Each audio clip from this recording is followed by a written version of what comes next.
20 लाखांच्या हुंड्यापोटी लग्न मोडले, तरुणीने कीटकनाशक प्राशन केले. मिरज. लग्न 4 दिवसांवर आलेले असताना उच्च शिक्षित वराने 20 लाख रुपये आणि 10 तोळे सोन्याची मागणी केल्याने लग्न मोडल्याची घटना घडली आहे. त्यानंतर तरुणीने मिरजेत कीटकनाशक प्राशन करून आत्महत्येचा प्रयत्न केला. संबंधित तरुणीवर मिरज सिव्हिल रुग्णालयात उपचार सुरू आहेत आणि तिची प्रकृती सध्या धोक्याबाहेर आहे.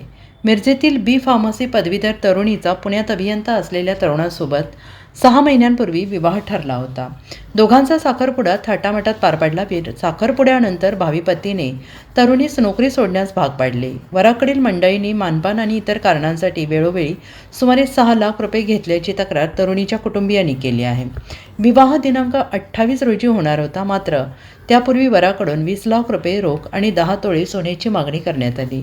ही रक्कम देणे शक्य नसल्याने तरुणीच्या वडिलांनी विवाहास नकार दिला आणि साखरपुड्यासाठी आणि मानपानासाठी सुमारे 6 लाख रुपये परत देण्याची मागणी केली, परंतु वराने ही रक्कम परत देण्यास नकार दिला. त्यामुळे प्रकरण गांधी चौक पोलीस ठाण्यात पोहोचले. दरम्यान लग्न मोडल्याने मानसिक तणावात असलेल्या तरुणीने माझ्या आत्महत्येस होणारा पती आणि त्याचे पालक जबाबदार असल्याची चिठ्ठी लिहून मामाच्या घरी कीटकनाशक प्राशन करून आत्महत्येचा प्रयत्न केला.